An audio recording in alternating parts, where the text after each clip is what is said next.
What's up, guys? Mason the Rock Henderson here, and this is NCIS Season 14, Episode 7, Home of the Brave. So it's been a while since the last NCIS episode, and frankly, when you're gone for, I think it was 2 weeks, because the week before last it was the World Series going on, and then last week was Election Day, so I'm pretty sure it's been 2 weeks since the last episode. You want to come back with something really good. You want to come back with something that just grabs attention, just like, yes. And it didn't really do that. And that's unfortunate because, frankly, I really do like the show. And I've said this before in some of my reviews. It's hard sometimes for shows like this for me to be a critic for it. Because I've watched the show since season 1. I've liked the show. There's a reason I've watched it for over 13 seasons now. So it really is hard for me to kind of separate what's good and what's bad and what's NCIS that I enjoy but some people might not. However, the case in this one, it was so close to being a typical NCIS case, which is one I enjoy. I'm not sure whether it's good or not, but it's something that whenever I watch, I'm just like, okay, yeah, I'm trying to figure it out.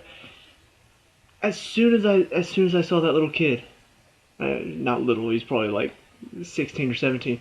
As soon as I saw him, I thought to myself, he did it, and his dad's covering for him. That's instantly what I thought. And I don't know if I've seen it done so many times. I don't know if they just made it obvious with his first line to Quinn being, "Oh, hello, Mrs. Whatever." Just like, I don't know why. I just knew it was him. It was so simple after that. As soon as I figured out it was him, it was just a matter of, watching the episode. So the case really didn't grab my attention. Even the case itself, even before I knew, it wasn't that interesting. This couple walks into a store.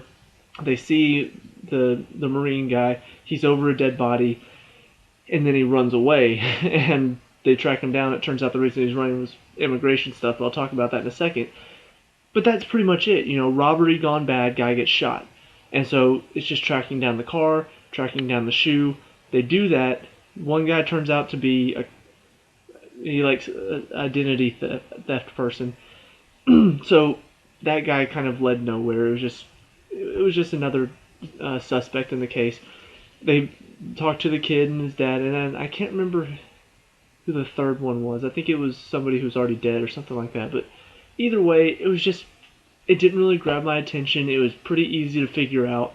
Not even really figure out, but you could just sort of guess by watching. I mean, a robbery happened and it went bad. Who's probably going to be the first suspect? The kid. That just sounds like something that the kid would do. It doesn't sound like something that the rich father would do. It doesn't sound like something the identity theft person would do. And I can't remember who the third suspect was. So I don't know, like, the only other thing that they really could have done was do what's-his-face, the Marine, turned out to be involved somehow. But even then, it would have been just a little bit too cliche, I guess. Like, oh, we all think he's a good guy, turns out, though, he's not. So I don't know, even that would have been still kind of too easy to solve. I just wish it could have been something a bit more clever. I wish the case itself could have been something more intense than just, oh, robbery gone bad. So the case didn't grab my attention. The stuff with the guy who's getting deported, some of that was well done. I think the stuff mainly with Torres, not wanting to at first, and then he's all for the idea after they get there. And Bishop asks him why, and he says, well, because I got to know him. That's why I didn't want to turn the car around, because I knew once I got to know him, I'd start liking the guy, I'd want to help him out. And you can understand it. Torres talks about the fact that it could have been any of my friends, it could have been my family, it could have been me. So I like Torres more now. I think, especially after this episode, after that, and then of course they have the whole apartment thing. I figured he would get it. What I didn't expect, because, well, I guess I expected it after they did the drawing so early. They did the drawing and Torres got it. I'm like, I called it, but this is way too early. So something else has got to happen. Sure enough, McGee walks in. I'm like, he's going to give McGee and Delilah the apartment. Torres, you're a good guy. And it makes sense, too. From the very beginning, all I could think was, McGee's getting married. I'm pretty sure he needs the apartment more than any of them. You know, like it made more sense to me that McGee should have the apartment. So that's all I could think. But then as soon as Torres is like, "Hey guys, I'm looking for a what nice apartment are you talking about?" As soon as he said that, I thought to myself, "Okay, so Torres is probably going to get it because he needs one desperately, and nobody really expects him to get it." So then whenever he gives it up to McGee, it kind of cemented for me after everything he did for the guy who's getting deported, and then after that, it cemented, in my opinion, the fact that Torres, he's really the stand-up guy, and he's somebody that is slowly he's growing on me very slowly. The fact that he didn't really want to be a part of the team at first kind of hindered his growing with the audience, I guess, because frankly, when you've got a show that's about the team, it's not really about the cases anymore. Now it's about following the team and seeing what's going on with them. When you have a show like that, if you have a member of the team that doesn't want to play along, most of the time that's the one that you don't gravitate to. That's the one that you kind of say, he doesn't want to be a part of the team, I don't like him. So I like the fact that they're giving Torres, I guess, more to do with the team, more interaction. He's really getting along well with the team. I really like what they've done with his character so far. So the other thing I guess I have to talk about, because it was part of the episode, for some reason they thought that having Quinn have a sex dream about Gibbs, or, well, they didn't even say if it was sex dream or not, or if it was just a sexual thought. I don't know why. I mean, I guess I feel like it would have been funnier if it was Bishop. But for Quinn, I don't know, it wasn't that funny with her. It was just kind of weird. The way she was acting around him was really weird. It wasn't quite normal. Like I don't know. I guess they didn't like my review. I feel like it could have been funnier with another character. They could have made the Jimmy thing really funny. They could have made that joke even funnier because he says, "Oh, you had the knock on wood dream," and she's like, "You know about that?" He's like, "Yeah. I mean, have you seen him?" They could have made that really funny if they had thrown in afterwards that he was talking about he had a dream where wood, like Gibbs was showing him the wood that he used to make his boat, or something like that. That would have been really funny. But they just sort of leave it on a. He says, "Oh, you had the Gibbs knocking on wood and asking about wood thing."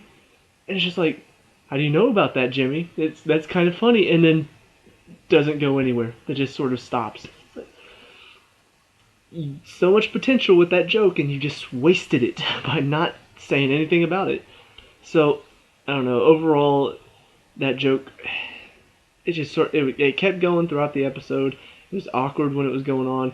They didn't even have Gibbs find out about it. I mean, how funny would that be to see Gibbs find out that Quinn had a sexual dream about him? I mean, that would be hysterical.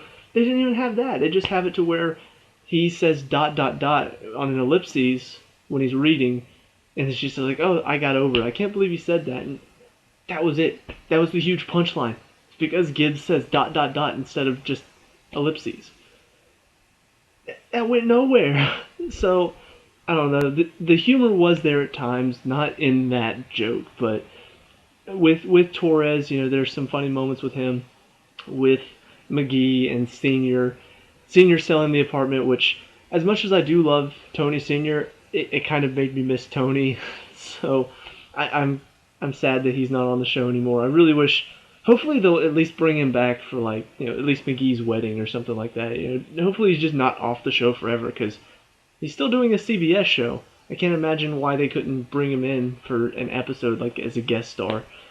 But either way, there's still some funny moments with Senior having to deal with all of them trying to get the apartment from him, trying to bribe him into giving the apartment. The case itself wasn't gripping, but the stuff with Torres was really good.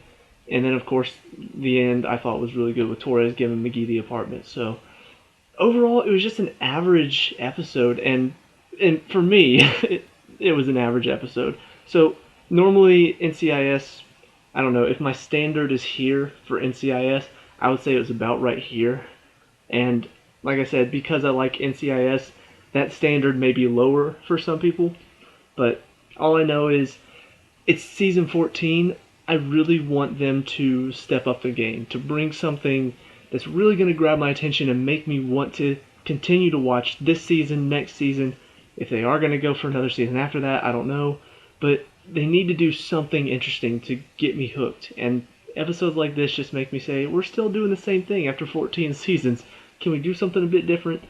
So, yeah, those are my thoughts on this episode. Let me know what you guys think down in the comment section below. What you like and dislike about this episode? What do you want to see them do differently from now on? Let me know. We can talk about and discuss all that good stuff. Leave a like and subscribe for future NCIS reviews. I'll see you at the next one. Peace out.